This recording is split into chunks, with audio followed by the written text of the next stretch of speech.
नमस्ते दोस्तों, मैं हूं डॉक्टर चिंतन डामोर। आप सबका एक बार फिर से बहुत बहुत स्वागत करता हूं हमारे यूट्यूब चैनल पर। आज मैं आपको गुरु ग्रह के अस्त होने की जानकारी दूंगा।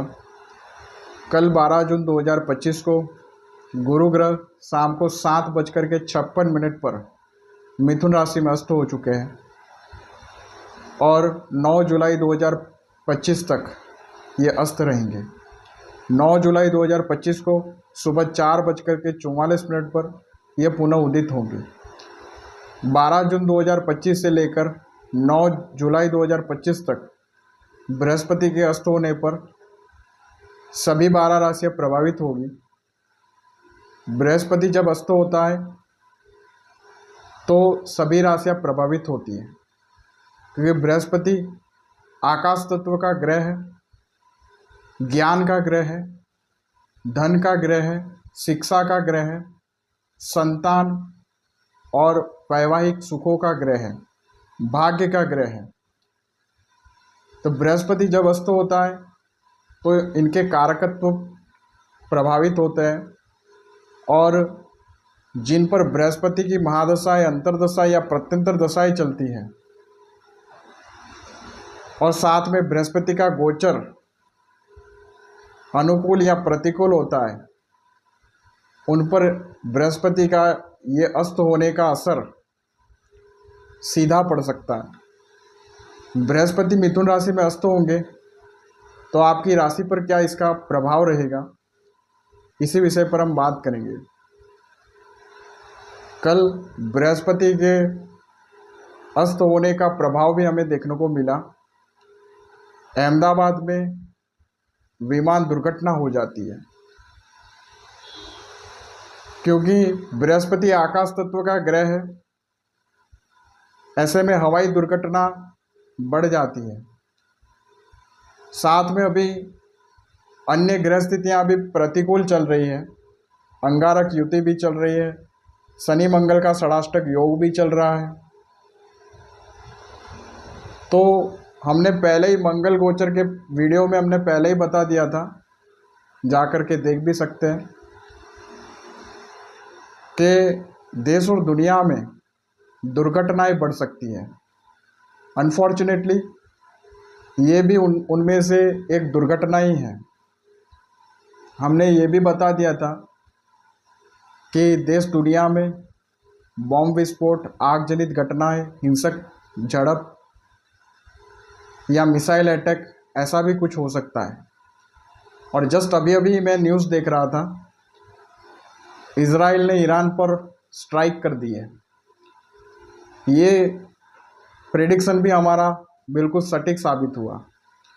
तो ये ज्योतिष, इसमें ग्रहों का गोचर देश और दुनिया पे बड़ा प्रभाव दिखाता है। हर एक प्राणी पर इसका प्रभाव पड़ता है, हर एक राशि पर इसका इफेक्ट पड़ता है। बृहस्पति का दूसरा नाम जीव भी है, लॉन्गेटिविटी भी है। बृहस्पति, जैसे शनि को माना जाता है कि शनि आयु का कारक है, बृहस्पति भी जीव का कारक है। बृहस्पति अब जब अस्त हुआ तो हमने देखा कि काफ़ी लोग, जैसे बेंगलुरु में जो भगदड़ मची उसमें भी काफ़ी लोग मारे गए, ऐसा ही योग बना। और अभी प्लेन दुर्घटना में काफ़ी सारे लोग मारे गए हैं। तो ऐसी स्थितियां बनती हैं। कोविड काल में भी हमने देखा कि बृहस्पति लगातार पीड़ित चल रहे थे, गुरु राहु का कॉम्बिनेशन चल रहा था। अभी जैसे बृहस्पति ने राशि परिवर्तन किया है, मिथुन में आए हैं, और राहु की पंचम दृष्टि से ये प्रभावित भी है। जैसे बृहस्पति का राशि परिवर्तन हुआ, राहु की दृष्टि में आए, और देखो आप, कोरोना वायरस फिर से केसेस बढ़ रहे हैं। तो ये ग्रहों का मूवमेंट है। हर एक देश, हर एक प्राणी, हर एक राशि पर इसका प्रभाव होता है। तो बृहस्पति अस्त रहेंगे। इस समय मांगलिक कार्य सभी बंद हो जाएंगे। इस समय गृह प्रवेश, सगाई, विवाह इत्यादि जो मांगलिक कार्य हैं इस समय स्थगित हो जाएंगे। इस समय किसी भी नई चीज़ को आप खरीदने से आप बचें। यह धन का कारक है बृहस्पति, तो इस समय आपको धन निवेश करने से पहले आपको बहुत सोच समझ करके आगे बढ़ना है। धन का निवेश करने से पहले आपको सोचना है और बाद में ही आपको डिसीज़न लेना है। उसके लिए भी आप जन्म कुंडली दिखा सकते हैं। तो धन का निवेश करने से भी इस समय आपको बचना चाहिए। हर एक राशि को इस समय बृहस्पति, सोना जो होता है वो भी बृहस्पति से रिलेटेड है, कारक है, बृहस्पति का कारक है। तो इस समय गोल्ड के भाव में भी तेजी या मंदी का दौर बढ़ सकता है। तो बृहस्पति यहाँ पर जब अस्त रहेंगे लगभग 1 महीने भर, तो आपकी राशि पर इसका क्या प्रभाव रहेगा, आइए इसी की बात करते हैं। और जो लोग चैनल पर नए आए हैं कृपया इस चैनल को सब्सक्राइब कर लीजिए और बेल आइकन को भी प्रेस कर लीजिए। सबसे पहले हम मेष राशि की बात करेंगे। मेष राशि वालों के नवमेश और द्वादशेश हैं। अब नवमेश होकर के ही अस्त हो गए तो भाग्य का तो भाई आपका साथ नहीं देगा। भाग्य में कमी देखने को मिलेगी, रुकावटें बढ़ेगी। इस समय अगर कोई इम्पोर्टेंट काम करना चाहते हैं तो इस समय असफलता मिल सकती है, आप फेल हो सकते हैं। तो इस समय सोच समझ करके आपको काम करना चाहिए। इस समय विदेश यात्रा से संबंधित अगर आप कुछ सोच रहे, विदेश यात्रा करना चाहते हैं, तो इस समय विदेश संबंधित कार्यों में भी रुकावटें आ सकती है और इस समय आपके खर्चों में कमी होगी। इस समय धन की हानि भी हो सकती है। तो इस समय आपको धन का निवेश करने से बचना चाहिए। वृषभ के लिए बात करें तो वृषभ राशि के लिए अष्टमेश और लाभेश है। अब लाभ का स्वामी ही अस्त हो गया, व्यापार में कठिनाइयाँ बढ़ जाएगी। लाभ जो है उसकी मात्रा कम हो जाएगी। बड़े भाई बहनों का सहयोग जो है उसमें कमी रहेगी, पूर्ण रूप से सहयोग नहीं कर पाएंगे। इस समय आपकी आय बाधित हो सकती है। कहीं से पैसा लेना है तो वो फंस सकता है। इस समय आपकी आर्थिक स्थिति प्रभावित हो सकती है। पारिवारिक सुखों में कमी हो सकती है। आपकी वाणी प्रभावित हो सकती है और आपकी आयु पर भी संकट बढ़ सकता है। जो उम्र दराज लोग हैं उनको विशेषकर अपने स्वास्थ्य का ध्यान रखना चाहिए। मिथुन राशि की बात करें तो मिथुन राशि के लिए आपके सप्तमेश और दशमेश है बृहस्पति, और आप ही की राशि में अस्त होंगे। तो जो अविवाहित है, जिनके रिश्ते की बात चल रही है, तो इस समय रिश्ते की बात टल सकती है। मैरिड जातक है तो मैरिड लाइफ में प्रॉब्लम्स बढ़ सकती है। इस समय पति पत्नी में आपसी मनमुटाव बढ़ सकता है। दैनिक रोजगार में भी इस समय कमी आ सकती है। इस समय करियर में भी कठिनाइयाँ बढ़ सकती है। अगर आप नौकरी बदलना चाहते हैं इस समय तो नौकरी में बदलाव करने से बचें। कर्क राशि की बात करें तो कर्क राशि के लिए षष्ठेश और नवमेश है बृहस्पति। कर्ज चुकाने के लिए तो बृहस्पति यहाँ पर अस्त होना अच्छा है, कर्ज आप चुका सकते हैं, मगर यहाँ आपके स्वास्थ्य की हानि हो जाएगी। आपके स्वास्थ्य पर इसका प्रतिकूल प्रभाव पड़ सकता है। आपको अपने स्वास्थ्य का ध्यान रखना है। इस समय आप टाइम पर दवाइयाँ लें और समय समय पर मेडिकल चेकअप कराएं। इस समय भाग्य में भी कमी देखने को मिलेगी। धर्म कर्म में रुचि कम हो सकती है और इस समय यात्रा में कठिनाइयाँ बढ़ सकती है। सिंह राशि की बात करें तो सिंह राशि के लिए पंचमेश और अष्टमेश है बृहस्पति, और आपके लाभ भाव में अस्त होंगे। आपकी आर्थिक स्थिति यहाँ पर प्रभावित हो जाएगी। इस समय संतान संबंधित कष्ट बढ़ सकता है। संतान से तालमेल में कमी हो सकती है। इस समय शिक्षा में प्रतिकूल परिणाम प्राप्त हो सकते हैं। स्टूडेंट्स का कंसंट्रेशन लेवल यहाँ पे कम हो सकता है। प्रेम संबंधों में भी ईगो बढ़ सकता है। इस समय प्रेम संबंधों में तनाव की स्थिति भी रह सकती है। कन्या राशि की बात करें तो कन्या राशि के लिए आपके चतुर्थेश और सप्तमेश है बृहस्पति।